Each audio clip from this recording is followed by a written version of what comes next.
42. Dah baca ayat. Maka ketika ia datang menghadap, falamma ja'at, ja'at perempuan, ja'a lelaki, tambah ta jadi muannas. Falamma ja'at, tak kala ja'at, siapa datang tu? Balqis.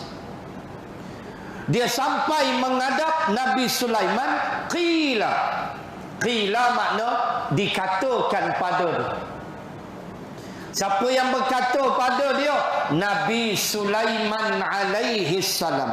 Ahakadha arsyuk, hak nikah, serupa inikah singgah sanamu? Ahakadha arsyuk.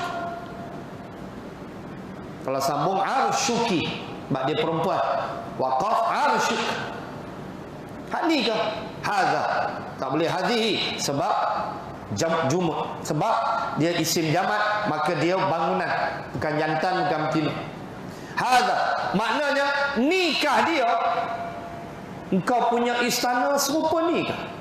Waktu mula-mula sampai, mungkin terperanjat Balqis, first time tengok Nabi Sulaiman. Lepas tu tengok pula jin-jin, mak datuk tuan-tuan oi. Macam mana suasana kita nak bayang tu. Tengok jin toncit, jin ifrit semua ada. Jin toncit Piramli. Kan? Jin titik, jin pakai toncit. Senang aja jawapannya. Tu cerita Piramli, mengaji tak erti. Allahu Akbar. Bagaimana Balqis dan rakyat dan tentera menteri duduk tengok jin ni. Oi, tuan-tuan boleh bayang tak feeling dia masa tu, perasaan dia pada waktu itu. Lalu Nabi Sulaiman kata, ni singgasana hang. Ahakadha arsyuk. Dia pun tengok, lalu dia jawab, qalat ka'annahu hu. Dia kata, dia menjawab, boleh jadi ini kot.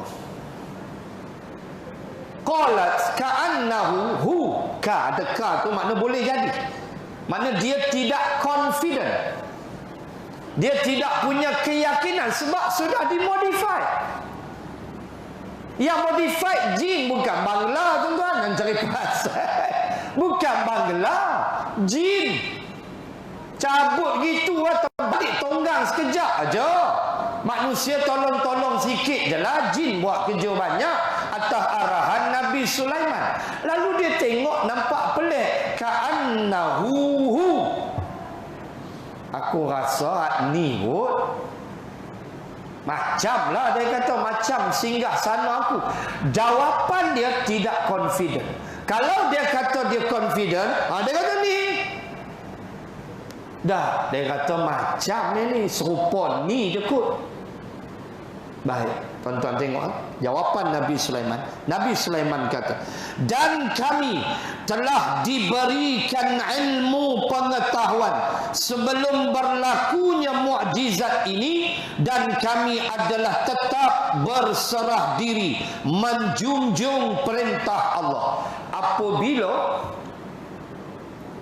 Balqis berada dalam suatu kondisi unsure, tidak pasti, uncertainty kata orang putih. Dalam suasana uncertainty, dia tidak confident, tidak mengetahui dan tidak yakin adakah ini aras dia, adakah ini sebahagian istana dia. Dia tidak confident, uncertainty level, dia tidak confident. Ketika dia berada dalam keadaan sedemikian, terpinga-pinga, dia tengok-tengok, dia kata rasa-rasa dia dah kot. Main rasa-rasa ni tak confident. Tak confident. Kita kalau jawab confident, ni main rasanya, rasa tu tak berapa lah. Tak berapa nak confident. Ketika dia macam itulah Nabi Sulaiman memulakan dakwah dia. Dia nak ajar, you are nothing, kamu tak ada apa. Sampaikan arasy kamu pun kamu tak kenal. Maknanya kamu nothing. Kamu tak tahu apa. Ketika inilah Nabi Sulaiman masuk dan mula menyampaikan dakwahnya secara mudah. Apa dia? Dua benda di situ. Pertama dia sebut, kami telah diberikan ilmu pengetahuan sebelum berlaku benda ni. Apa dia sebut? Kami telah diberikan ilmu. Apa Nabi Sulaiman nak ajar? Gantung kepada Allah dulu. Kami telah diberikan. Siapa yang bagi tu? Allah. Ilmu tu apa? Orang tua tadi. Hak duk angkat tu. Tu Nabi Sulaiman. Kami telah diberikan ilmu pengetahuan sebelum berlaku mukjizat ni. Sebelum orang tua tu boleh angkat singgah sana tu, kami ni semua umat yang berilmu. Penekanan kepada ilmu, penghormatan kepada ilmu, sampai tahap ulama bahas di antara kriteria menghormati ilmu ialah menghormati kitab itu. Ini ulama bahas. Contoh ilmu fiqh, kitab fiqh manhaj Imam Asy-Syafi'i. Menghormati kitab itu adalah menghormati ilmu, kata ulama. Baca hak tu. Kau boleh lempar-lempar ikut suka. Tak. Kitab Sirah Nabawiyah Al-Ghazali, Tok Guru Haji Hadi, menghormati kitab itu, menghormati ilmu sirah. Ulama bahas sampai tahap tu. Kan dia boleh buat lebih kurang suka-suka, dia buat lapik pungkok.